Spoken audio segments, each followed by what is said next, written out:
Today's guest is a senator from the great state of Montana, Steve Daines, son of an ex-Marine who's in charge of Republican Senate campaigns across the country. Control of the White House isn't the only electoral prize this fall, as control of the United States Senate is up for grabs, and the stakes couldn't be higher. From Ballard Studios in Washington, D.C., another special episode of 13th and Park.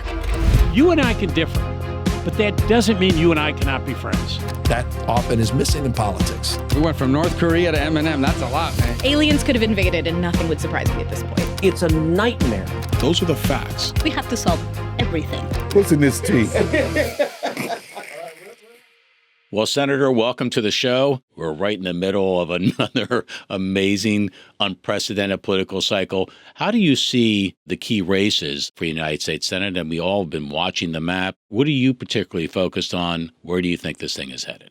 The good news is we believe all of our incumbents are running strong races and are in a strong position to win the re-election. That gives us a chance now to really look at pickup opportunities to really go on offense. And I look at the map this way as it's a 9-seat map at the moment that we're focused on.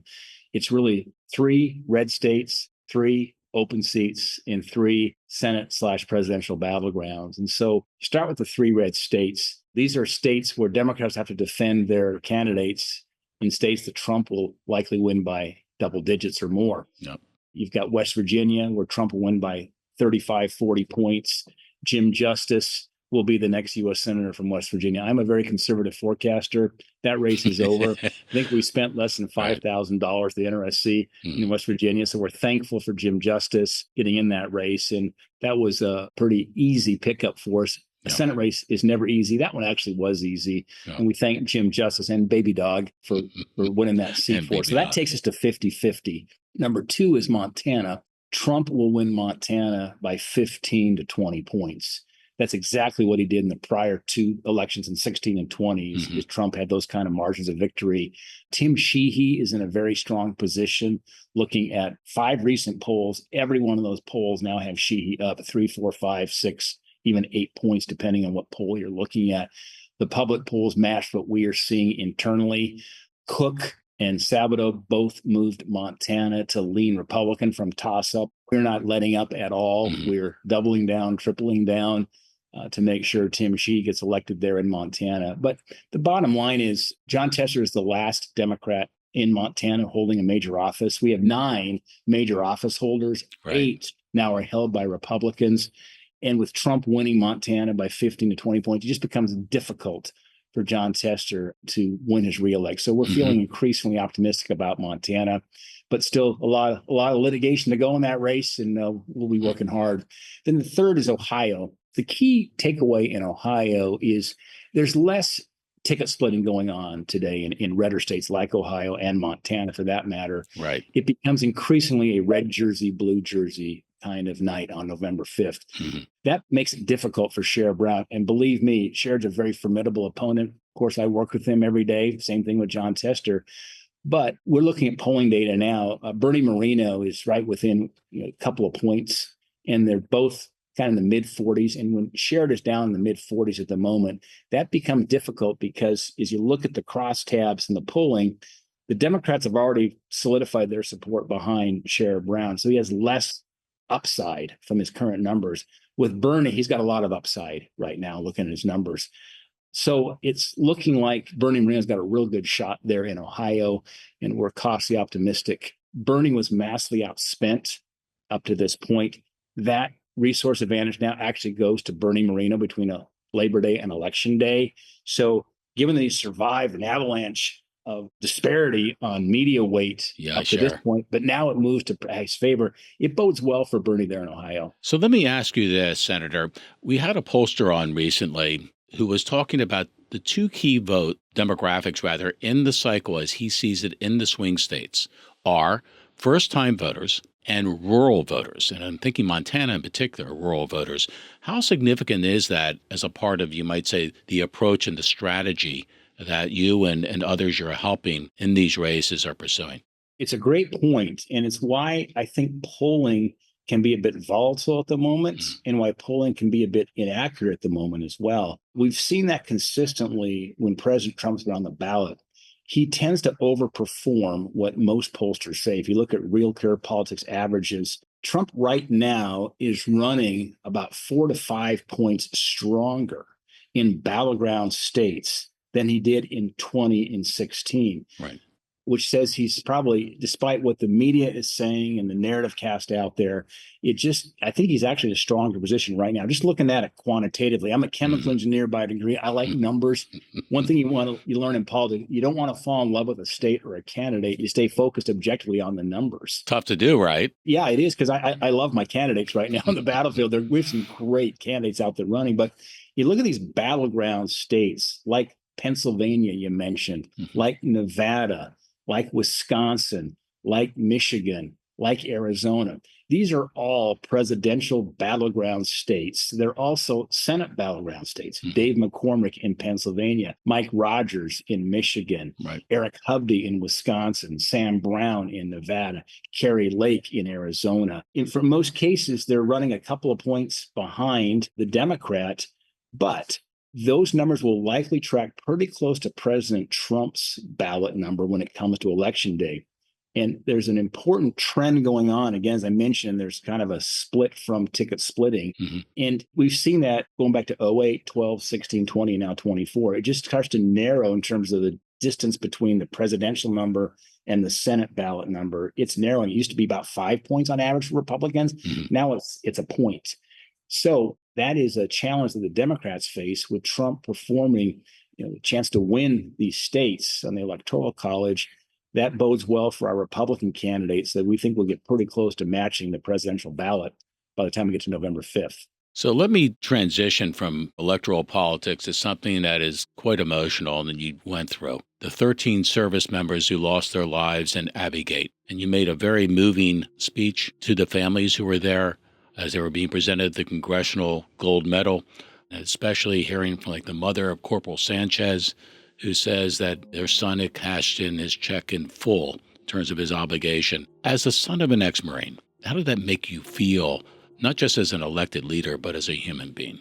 Well, at those moments like that ceremony, which was so beautifully done, I think we all remember the terrible news that came out on August 26th. Of 2021. I related that story in my remarks. I remember calling my dad. My dad's 85, a Marine. Mom's 82. They live in Montana. And I just picked up my phone and I called my dad's cell. My dad and I talk frequently, but when I called his number, my mom picked up the phone, which was unusual. My dad always picked up his phone. He's a Marine. He had his own construction company. I worked construction for my dad through all my summers going through high school and college. For Mom to pick it up was unusual. And I said, Mom, have you and Dad heard the news? She just came out of Afghanistan. My wife and I were driving in Montana in my pickup when we had the radio on or heard the news what happened in Abbeygate. And my mom says, we've heard, and Dad just can't talk right now. Wow. He could not even pick up the phone. And my dad's a tough Marine, but that was such a gut punch. 11 Marines, 1 Army, 1 Navy that lost their lives that day. Just one of those moments that it's a horrible, horrible situation. And sadly, it probably could have been avoided. And that's I think, what just doubles down the pain for those Gold Star families. I talked to one of your former comms directors. By the way, your staff is amazing. And she said that sometimes you basically go off the grid. Like when you're on the hike, you're going off the grid with your wife, Cindy, more recently with Ruby. Great picture, by the way. I saw Ruby at the top of a mountain snoozing. That's our Australian mini Aussie. Yeah. Right. So is that where you kind of get in touch again and you kind of think through the things that you're so involved with way beyond just campaigns in terms of helping to lead this country? Well, I think, it was Ronald Reagan, a great movie, that Reagan movie, by the way. Reagan said, there's something good about the outside of a horse for the inside of a man. And my parallel for Reagan would be just strapping on a backpack and getting into the wilderness areas of Montana in 10, 15, sometimes 20 miles with nothing but your gas stove, your tent, your sleeping bag, some dehydrated food. And we've made that a tradition in the high country up to, as you said, lakes above 10,000 feet, fly rod on my pack, a little elk hair cast out there for some nice, beautiful Yellowstone cutthroats and gin clear water. It really does, I think, bring perspective back around this amazing creation we have and the gift of God that I believe that it is for us. I'm disconnected from my phone. There's no text messages, Right. voicemails, Right. emails, just my sweetheart, myself, and some mountain goats out there occasionally. So one last question. You've been a big champion, obviously, of trying to protect the nation's critical assets. And of course, Montana is the provider of a lot of those assets, palladium, copper, other vital minerals. And yet there's been increasing examples of Russian dumping, I think is how you refer to it, where we're taking in Russian critical assets that we ourselves should be protecting. As this administration, unfortunately, has chosen, in too many cases, Stillwater being one of them, to close down mines. What's your reaction to that? One thing that confounds like Sierra Club members is there's a Republican who enjoys the outdoors Right. and can probably write a book on high country, lakes, and wilderness. They can't quite figure me out because on one hand, I talk about the beauty of our creation and the beauty of our public lands. But in the same breath, when I talk about stewardship means the natural resource we've been giving here of minerals and mining, of natural gas, of oil, of coal, of timber, that we should be out there responsibly mining and thinning timber, which is the right thing to do. And here's an example. We have a palladium and platinum mine in Montana. There's very few palladium and platinum mines in the world. It's Montana, South Africa, and Russia. Mm-hmm. And this administration, with this extreme environmental agenda, with extreme environmental left-leaning judges in like the Ninth Circuit, it's very difficult now to get permits to extract these resources we have right here in America. So by suppressing made in America minerals and energy, they've allowed the Russians to dump their palladium into our country. And what's happened is driven the market price so low. The Stillwater mine just announced layoffs of 700 employees. Half their workforce was let go. The irony behind all this is that palladium and platinum are used as important elements in catalytic converters, which are used here to make sure that air exhaust meets EPA standard. We have cleaner air. Why would we be allowing that to happen? And so I hold the administration accountable for that. And they need to immediately jump in here and actually shut down those Russian imports, allow the price to actually come up so these American and these Montana mining jobs can continue to thrive and protect the supply chain. Because look, if you're dependent on Russia and on China for critical minerals, we saw what happened with COVID when supply chain disruptions occur. Right. It's a threat not just to our economic security, but also our national security. You said once that it's not about titles that you wear. It's about what you do with your life, especially on behalf of others. I think you've done lots. What you do every day, whether you're on a mountaintop or, again, at sea level, is something every American should be cheering for. You're kind, Adam. Thank you. Thank you. Have a good one.